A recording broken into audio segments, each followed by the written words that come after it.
इस खबर के सह प्रायोजक है Paradise Collection and Suit Store, railway station road, Lalitpur.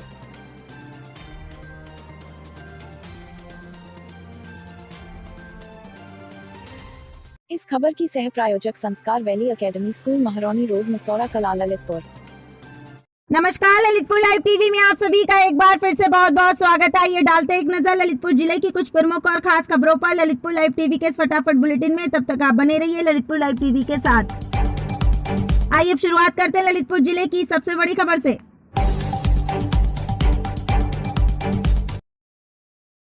Lalitpur शहर कोतवाली पुलिस और स्वाट टीम को मिली बड़ी सफलता। चोरी की 6 मोटरसाइकिल सहित 4 अभियुक्तों को किया गिरफ्तार। आपको बता दें कि ये खबर ललितपुर से है, जहां ललितपुर कोतवाली पुलिस ने सिलगन फाटक से 4 अभियुक्तों को गिरफ्तार किया, जिनके पास से चोरी की 6 मोटरसाइकिल बरामद हुई हैं। उनके पास से चोरी की अलग अलग स्थानों से चोरी की हुई 6 मोटरसाइकिल बरामद की। उनमें से एक चोरी की मोटरसाइकिल चोरी कर यहां से वहां बेचने वाला मास्टरमाइंड गिरफ्तार किया गया, जिसके ऊपर 30 से अधिक चोरी की मोटरसाइकिल की चोरी करने के मामले दर्ज हैं। अपर पुलिस अधीक्षक ने प्रेस वार्ता कर दी जानकारी। देखिए पूरी रिपोर्ट। पुलिस और हमारी स्वाट टीम ने बहुत अच्छा काम किया है। वाहन चोरी लगातार शहर में हो रही थी। 4 वाहन चोरों को गिरफ्तार किया है और इनके कब्जे से 6 मोटरसाइकिल बरामद की है। सर, ये कहाँ बेचते थे और किस? ये हमको जो सूचना मिली थी उसके अनुसार ये सिलगन फाटक है, वहाँ पर ये लोग थे। वहाँ से हमारी पुलिस ने इनको उठाया है और लाके इनसे पूछताछ की गई है। पूछताछ में इन्होंने बताया है कि मैं वाहन चोरी करता था। एक तो इसमें भारत लोडी है जिसके ऊपर 30 से अधिक मुकदमे हैं सिर्फ वाहन चोरी के। इतना बड़ा वाहन चोर है। तो हम अभी जांच कर रहे हैं, इनसे वार्ता भी कर रहे हैं। हम लोग पीसीआर के लिए भी कोशिश करेंगे कि इनका पीसीआर मिले तो उनसे और ज़्यादा पूछताछ कर सकें और मोटरसाइकिलें बरामद कर सकें। अभी कितनी मोटरसाइकिल? 6 मोटरसाइकिलें भी बरामद हुई हैं। अभियुक्तों के नाम है भरत लोधी, पुत्र जय लोधी, अनस पुत्र इसाक, लोकपाल पुत्र छोटेलाल, जहार सिंह पुत्र कोमल सिंह। सर, यही क्या बाहर के? सब कुछ मध्य प्रदेश के हैं सर। हमको लगता है मैक्सिमम मध्य प्रदेश के, लेकिन इनका गैंग जो है अंतर राज्य है। यहाँ के लोग भी हैं, कुछ दर के भी लोग हैं, मिले जुला इनका है। पूछताछ में पता चलेगा, हम लोग देखेंगे, भी बात करेंगे।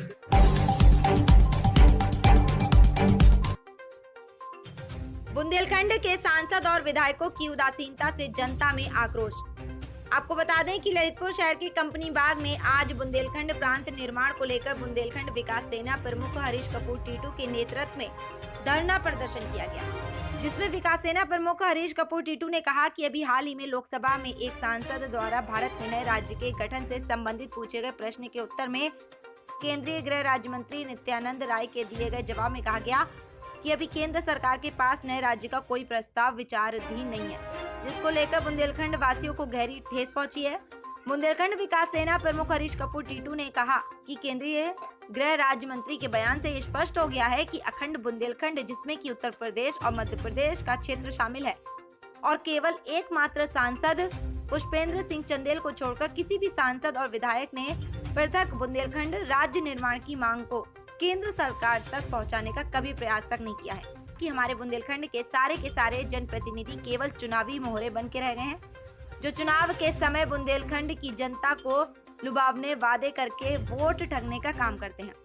उन्होंने कहा कि बुंदेलखंड की जनता अपना प्रांत बुंदेलखंड प्रांत का अपना सपना संजोए हुए जनप्रतिनिधियों और मंत्रियों के आश्वासनों के झूले में झूलते हुए लंबा वक्त गुजार चुकी है, लेकिन सपना कब हकीकत में तब्दील हो, ये समय की गोद में छुपा हुआ है। लेकिन हमारे राजनेता, हमारे अपने ही जनप्रतिनिधि हमारी माटी में पले बड़े और सत्ता और सम्मान को प्राप्त करने के उपरांत भी इस क्षेत्र की जनता का भला करने, उनके सपनों की उड़ान भरने की आकांक्षा को पूरा करना तो दूर, झूठ का पुलिंदा थमाकर अपना उल्लू सीधा करने में जुटे रहते हैं। मर्यादा पुरुषोत्तम राम को अपना आराध्य मानने वाली और उनके बताए रास्ते पर चलने का दम भरने वाली तत्कालीन केंद्रीय मंत्री और क्षेत्र की सांसद उमा भारती ने 3 साल में बुंदेलखंड प्रांत बनाने का वादा क्षेत्र की जनता से किया था, परंतु आज लगभग 8 साल गुजरने के बाद भी नतीजा शून्य रहा। हरीश कपूर टीटू ने कहा कि हमारा संगठन पिछले 25 वर्ष से बुंदेलखंड प्रांत बनाओ की मांग को गांधीवादी तरीके से उठाता रहा है।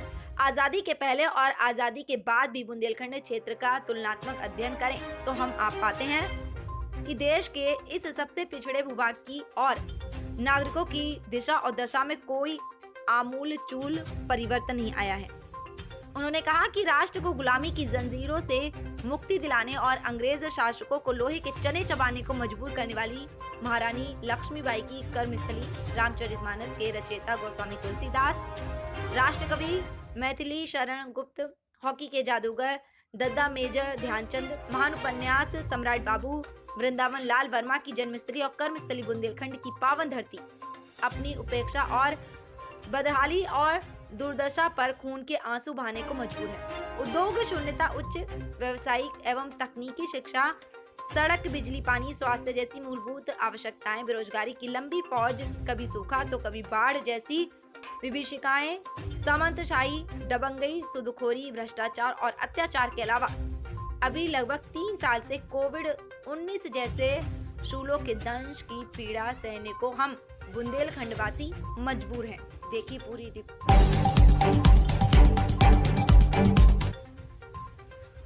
ललितपुर जिले के स्थानीय पुलिस लाइंस सभागार में पुलिस अधीक्षक निखिल पाठक के निर्देशन में महिला थाना अध्यक्ष मिथिलेश कुमारी की उपस्थिति में प्रोजेक्ट नई किरण का आयोजन किया गया, जिसमें नई किरण के सभी सदस्यों द्वारा समझाने के बाद एक परिवार में आपसी सुलह और समझौते के आधार पर समझौता कराया गया। इस दौरान ये परिवार खुशी खुशी साथ रहने को तैयार हो गया और आपस में मिठाई खिलाकर रिश्तों की मिठास का दिया संदेश। प्रोजेक्ट नई किरण में 5 मामलों में अग्रिम तिथि दी गई। नई किरण प्रोजेक्ट से जनपद में बिखरे हुए परिवारों को जोड़कर उनके दाम्पत्य जीवन में एक नई उम्मीद लेकर आई है और नई किरण प्रोजेक्ट के अंतर्गत बिखरे परिवारों को एक सूत्र में बांधने का प्रयास है। इस पुनीत कार्य में नई किरण प्रोजेक्ट के सदस्य श्री अजय बरिया, डॉक्टर दीपक चौबे, डॉक्टर एस.के. पाठक, डॉक्टर जनक किशोरी शर्मा, डॉक्टर संजीव कुमार शर्मा, डॉक्टर सुभाष जैन, अरमान अजीज कुरैशी, नई किरण में महिला आरक्षी नीलम एवं महिला आरक्षी निधि गुप्ता आदि का विशेष सहयोग रहा।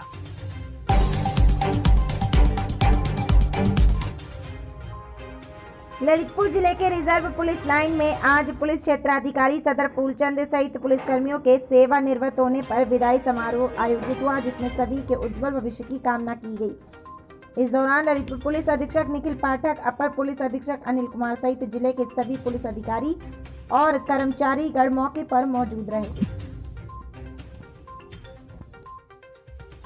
और इसके लिए मैं सदा रेडी रहूंगा, भारी रहूंगा और मुझसे अगर किसी समय में ड्यूटी के दौरान हमारे साथी से या किसी से भी मुझसे कोई त्रुटि हो, गलती हो तो उसके लिए मैं क्षमा चाहूंगा।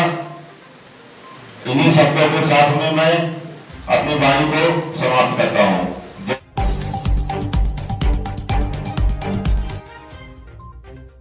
ललितपुर पुलिस अधीक्षक निखिल पाठक के निर्देशन में जिले के सभी थाना प्रभारियों द्वारा अपने अपने क्षेत्रों में सुरक्षा व्यवस्था को लेकर चलाए जा रहे अभियान के तहत जिले के थाना बार निरीक्षक द्वारा पुलिस बल के साथ कस्बे में पैदल गश्त किया गया और कस्बा वासियों को सुरक्षा के प्रति जागरूक किया गया। इस दौरान उप निरीक्षक उदयवीर सिंह एवं थाना पुलिस बल मौके पर मौजूद रहा।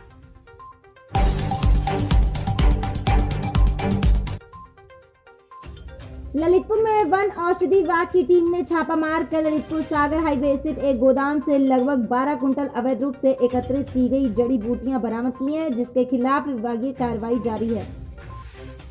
देखिए, हम लोगों ने यहाँ पे बांके बिहारी हर्द जो कि झांसी सागर हाईवे पे है, वहाँ पे हम लोग जा रहे थे तो हमें सूचना मिली प्रभागीय निदेशक ललितपुर के द्वारा कि यहाँ पे जो अवैध छाल जो जंगलों से ले आके यहाँ पे रखी हुई है। तो हम लोग आए तो हम लोग ने देखा, हम लोग को 15 बोरी जो है बीजा साल की छाल मिली है और 10 बोरी हमें अर्जुन की, 5 बोरी बेल की, 1 बोरी कंजी की।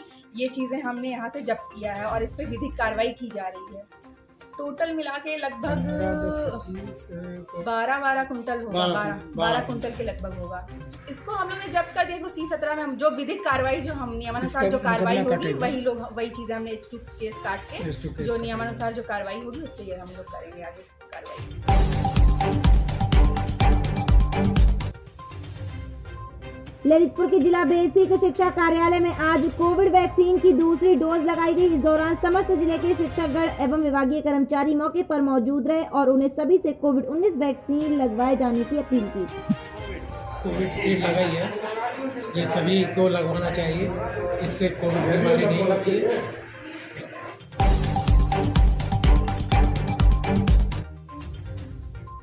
ललितपुर शहर के कंपनी बाग में इन दिनों नजारा कुछ और ही देखने को मिला, जहां सैलानियों की घूमने को लेकर भीड़ उमड़ रही है। शहर का हृदय स्थल कहलाए जाने वाला कंपनी बाग इन दिनों आकर्षण का मुख्य केंद्र बिंदु बना हुआ है। यहाँ पर लगे फुब्बारे का सैलानी भरपूर आनंद ले रहे हैं और सेल्फी खींचकर अपने अपने कैमरे में कैद करते देखे गए हैं, जैसा कि आप देख रहे होंगे इन तस्वीरों में।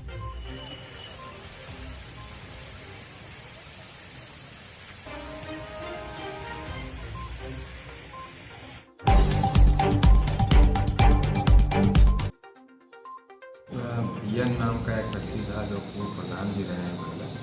उन्होंने आवेश में आके अपने आप को आग लगा ली थी और उनको कोई रोक नहीं पाया। हालांकि उनके इलाज के लिए सबकी व्यवस्था की गई पर झांसी में उनकी डेथ हो गई। ये भारत एक्सप्लोसिव लिमिटेड नाम की एक कंपनी है जो एक्सप्लोसिव का काम करती है। उसका एक सेफ्टी जोन है, 1 किलोमीटर रेडियस में किसी आबादी को उसमें अलाउड नहीं है। और ये जो मृतक हैं ये वहाँ पर एक अपना इन्होंने ढाबा का बना रखा था। पहले इनका ढाबा हाईवे पे था, उसको NHI ने अभी कुछ ही दिन पहले हटाया था। तो इन दोनों के मध्य ये 2-2.5 महीने से वार्ता चल रही थी और कल की तिथि नियत थी। कंपनी ने पहले नोटिस भी दिया था और उनके परिवार वाले और वो सहमति से हटा रहे थे उसको। अचानक उनको कहीं से उत्तेजित थी और उस मौके से 200 मीटर लगभग दूर जाकर उन्होंने पता लगा। तो इमीडिएटली वहाँ पर चूँकि शांति व्यवस्था के लिए राजस्व और पुलिस के लोग भी मौजूद थे, उन्होंने स्थिति को नियंत्रित कर लिया। हालांकि हाईवे था तो थोड़ी देर के लिए कुछ गाड़ियाँ रुक गई, जाम लगा आधे घंटे, लेकिन फिर सब नॉर्मल हो गया और प्रशासन ने उनके इलाज की व्यवस्था की। लेकिन सर इसमें किस किस के खिलाफ मुकदमा दर्ज हुआ है? FIR दर्ज कर ली गई है और दोनों पार्टी ने भी की हैं। और फिर ये जानकारी हुई है कि दोनों पक्षों में आपस में कुछ समझौता भी हुआ है जो आर्थिक मदद कंपनी करने को तैयार है। और कल भी उन्होंने कुछ आर्थिक मदद की, कुछ कंटेंट भी की। तो स्थिति बिल्कुल नियंत्रण में है और कहीं कोई खाद्य व्यवस्था नहीं है। आइए डालते हैं अब एक नजर ललितपुर जिले के जिलाधिकारी और पुलिस अधीक्षक कार्यालय की ओर, जहां जिले के हर कोने से आए फरियादियों की आखिर क्या है समस्याएं और उनकी समस्याओं का किस तरह होता है यहाँ निराकरण। जब तक बने रहिए ललितपुर लाइव टीवी के साथ।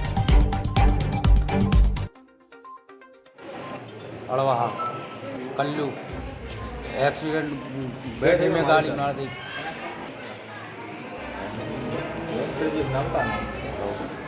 क्या नाम है? ब्रजेश मतलब पूरी में। कहाँ चोटें आई हैं? हमको है इस धरे में पूरी और उनको है हाथ में फ्रैक्चर, पसुड़िया में, उनको है ये धरा पूरा धरा। इसकी शिकायत थाने में की थी? ये क्या एप्लीकेशन लगाया थे कल सुबह, वो भी सुनाई, अभी सुनाई कुछ नहीं। गाड़ी का नंबर बोली।